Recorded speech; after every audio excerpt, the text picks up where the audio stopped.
Ben ilahlarını rahatsız ettiğim zaman adamın çıkarına ağır geliyor ha. Hocam bile çıkarına ağır geliyor. Cami cemaatinin, müftünün, dindarların, polisin hepsi öyledir. İnsanlara Allah'ım bir şey çıkmaz ha insanlara. Allah Kur'an'da diyor insanlara uymayın. Size indirilen kitaba uyunuz diyor. Ona uyarsanız kurtulursunuz. Sen kendi annene, babana, cinsiyetine, doğumuna ne de doğacağına karar vermedin. Buna Allah karar verir. Sen kendi iradenle iyi ve kötüyü seçme iradesi sana verilmiş. Sen kendi ilahını kendin seçeceksin. Evet, aynen öyle, estağfurullah lazım demiyorum. Bakın Yüce Allah Zümer 15'ine de biliyor musunuz? Kendinize bir ilah kabul edin. Bir ilah seçin. Kimi ilah kabul etmek? Allah'ı ilah kabul ettiğiniz zaman Kur'an senin anayasan olur. Nefsini ilah kabul edersen halal haramı sen kendin belirlersin. Parayı ilah kabul edersen hayatın her şeyin dengesini, akışını para değiştirir. Senin olmazsa olmazın en çok sevdiğin senin ilahındır. Senin ruhun odadaki kalp merkezi senin ilahındır. Senin kanun koyucun, halal ve haram merciğin senin ilahındır. Senin olmazsa olmazın senin ilahındır. İşte ilah Allah demek değildir ha. Sıfattır Arapçada. Bakın ilah Allah demek olsa Allah Furkan 43'te boşuna mı diyor haşa? Ereyte men ittehaze ilahehu hevahu. Nefsini ilah edeni gördün mü diyor Allah. Nefsi ilahlaşır. Hazreti Muhammed Aleyhisselam diyor ki lu'ine abdüdiler ve abdüdirhem. Paraya abd olan yani kul olan yani onu ilah edinen lanetlenmiştir. Para da ilahlaşır. Kadın, sistem, izim, ideoloji, bütün İslam dışındaki bütün kanunlar bir dindir, din. Din hüküm demek İbranice, Arapça. Hudud demek, had demek. Allah Kur'an'da Mekkeli müşriklerin kanunlarına din söylüyor. Lekum dinukum veliye din diyor. Sizin dininiz size, bizim dinimiz bize. Demokrasi de bir dindir. Bu Mehmet Akif Ersoy bile söylüyor din olduğunu. Jean-Jacques Rousseau bile söylüyor. Demos kırateyn, halkın hakimiyeti. O da bir dindir. Din hüküm koyan demektir. Hayat nizamı belirleyen demektir. Yüce Allah Kur'an'da Ali İmran 19'da ne diyor? İnned dine indallahil İslam. Allah katındaki resmi, legal, geçerli din İslam'dır. Diğer dinler batıl dinler. Ali İmran 81 ve men yebtagi gayren İslam dinen, kim İslam'dan başka bir din ararsa, bak hayat nizamı ararsa, hüküm, kanun ararsa felen yukbele minhu ve huve fil ahireti minel hasirin. Ahirette ziyara uğrayanlardan olacaktır. Bak dinin hüküm olduğunu ben sana açıkladım işte. Din hayat nizamıdır. İslam gerçek dindir. Allah gerçek ilahtır. Diğer ilahlar sahtedir. Allah diyor ki gerçeğini kabul edin, iki dünyanıza iman edin diyor. Biz bu dünya onun için gelmişiz. Dünyada dert bitmez. Bir dert biter biter karşılar. Dert öbür tarafta yok. Mümin olarak ölürsen ebedi hayatın kurtulur. Yoksa ebedi cehenneme girersin. Allah'tan başka ilah ve Rab var. Hazreti Muhammed'den başka Nebi ve Resulullah kabul edersin. Bakın Kur'an'da geçen kelime ve kavramların size dinleyebilirsiniz burada. %95'i sıfattır. Bakın Firavun bir künyedir, lakaptır. Sıfattır Arapçada. Feraine, teferane kelimesinden türer. Feraine çoğuludur. Ferane, teferane kelimesinden türer. Feraine, Firavun kelimesinin çoğuludur. Firavun kibirli, gururlu demek. Ebu Cehil sıfattır. Cahilerin babası demek. Ebu Leheb ateşin babası demek. Bunlar sıfattır. Ahad, vahid sıfattır Arapçada, isim değil. Şimdi Allah ahaddır demek, Allah tektir demek değildir.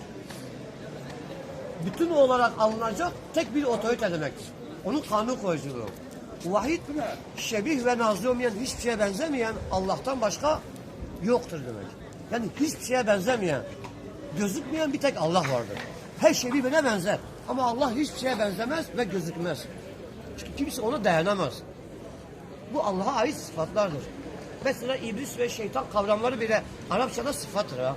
İblis ne demek biliyor musunuz? Umutsuzluk demek. Yeis kelimesinden türer Arapçada. İblis ablastan türer. Yeis. Yeis ne demek? Allah'ın rahmetinden ümidini kesen kafir olur.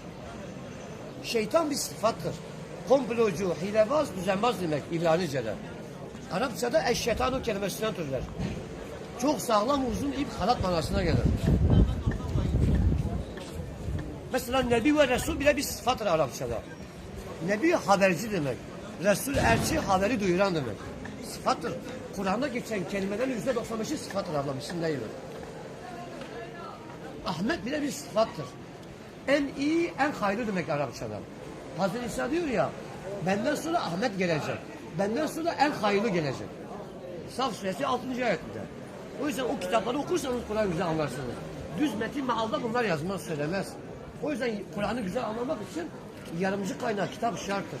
Tefsir ilk etapta ağır gelir size. O temel kitabı alıp okursanız dersiniz hocam bize dini yanlış anlatmışlar. Bakın la ilahe demeden bitiyor. İlla olmaz. Bütün ilahları, putları, sahte sarıkları reddetmeden Müslüman olamazsın. Müslüman olmak için Allah tek ilah ve Rab olmak için zorunda sizin için. Hazreti Muhammed Nebi ve Resul yani serok sever önder olmak zorunda. O halde tövbe etmeden ölürseniz ebedi cehennem.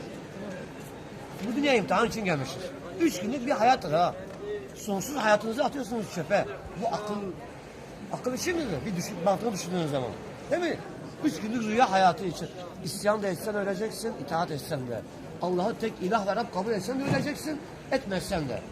Zengin de olsa, yoksul da olsa öleceksin zaten ha. Bu dünyada bak tekrar söylüyorum, dert bitmiyor.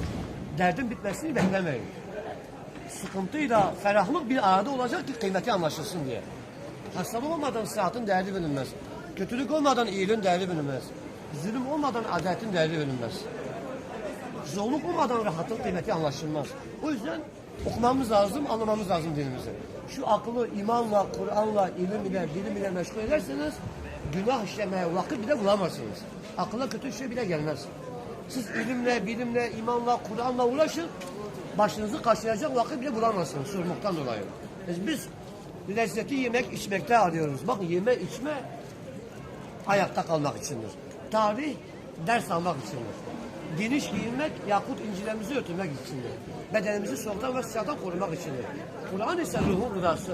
Siz o Kur'an ayetlerini yaşayın, içinizdeki sıkıntılar gider. Yüce Allah Teala Suresi'nde ne diyor?